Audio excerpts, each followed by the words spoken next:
Hey everybody, welcome to Bura. In this episode, I'm going to be talking about the new Mac Studio. Alright, welcome back. So, if you don't know, Mac has a new station here, and this station is meant for creative professionals.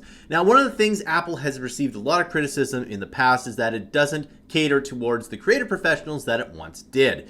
And, you know, I used to agree with that here, but it looks like they've listened to their customers, and they now have an amazing Mac Studio version here. This is basically a Mac Mini on steroids, and it looks really cool. And by the way, I absolutely love the web design on Apple's website. Every time I go to Apple, I'm very impressed here. But one thing that you should note here is that it has lots of USB ports, and it has an SD card here. So if you're a photographer, it's very easy. And it also has a ton of ports on the back, headphones, which, believe it or not, I actually use quite a bit if I'm in Logic and whatnot here. We have USB-A, USB-C, and Ethernet here, and they have this really cool, of course, proprietary power cord here, right? So, again, this website is just ridiculous here. And so the other thing is that it has the M1 Ultra chip. Very cool stuff here. And lots of features that anyone would want. If you are, let's say, a creative professional here, and the prices are definitely for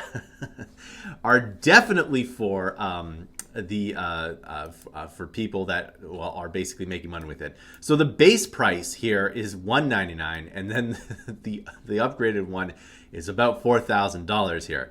So it's quite a bit here. Now, what I really like here is that you can actually configure the RAM to 128 gigs. That would be insane here. Now, I really hope that when you buy this here, you could probably go buy 4 years. So it's basically like $1,000 a year kind of thing to just kind of work with this before things go obsolete. But you never know with Apple here. But the cool thing is that it's got a terabyte of SSD, which is something that I want here. 512 is just not enough here. It goes all the way up to 8 terabytes, which is quite a lot here. I think a 2 terabyte is a lot. Maybe I would do 4, but you know what? If I don't really work with video, I'm sure if you are a video editor, please post down in the comments if you feel like you're using 8 terabytes and whatnot. It's got a lot of video supports here, and I'm sure the speakers are absolutely amazing. It's just what they do here. Now, the other thing is that it basically you also need a monitor for this, right? And then they have this this monitor here, which is really quite nice here. It's a studio display, which is very much like the LG 5K Ultra or something like that here. 27-inch 5K Retina display, which is pretty cool here. That's the one thing I don't like about using external or other screens, is that the non-Apple screens are just not as good. 600 nits, it's quite a bit here. And what's really cool is that it has its own camera in it.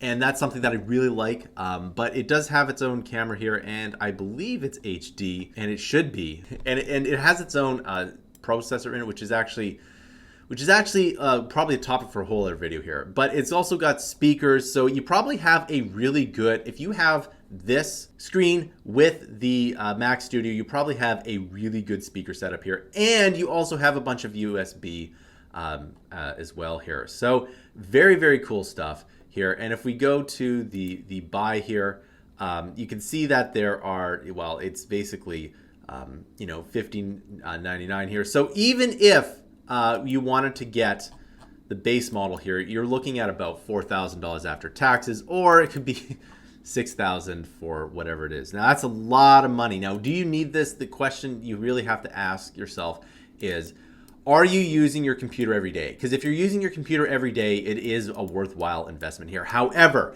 I always go with like the slightly upgraded base model. That's just me personally, because I'm really cheap, but that's, again, just me here. But of course, this wouldn't be a video if I didn't talk about some of the fix-it here.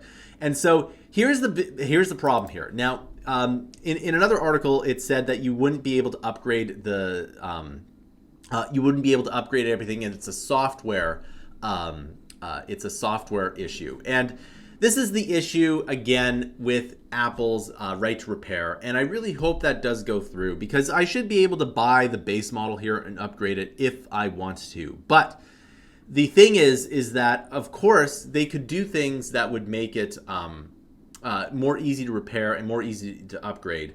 But the number one reason they don't want to do that is it's because Apple is a publicly traded company, right? They have to protect their shareholders and their profits just for their stock price. And of course, I can't really expect them to do any less. This goes the same with Apple and Epic Games, right? They have to protect their share price. That's why they're doing this here. But the thing is that hopefully in the future you are able to upgrade a lot of these items here. But nevertheless, if you are in the market for a very good Mac Studio, this might be the Mac for you. Now, the other thing is that I'm looking to, hopefully, I'd like to see if the Mac Mini is upgradable. The only reason I would not get the Mac Mini is because I really want more RAM. I really want 64 gigabytes of RAM and a terabyte of drive here. And if that is available this year, then I'll probably get a Mac Mini, and maybe I might get that big screen resolution and the studio display, and I might hook up my PC and my Mac to one display here, because right now I have this on my Mac here and I have a PC next to it, and I really like the PC because it just works better with the Unreal Engine, and as you know, I really love the Unreal Engine. All right, so thanks for watching. Let me know in the comments, do you want a Mac Mini or do you want a Mac Studio? Which is your preferred system here? How much space do you need if you're a video editor? All right, that concludes this video. Thanks for watching, and I'll see you in another video.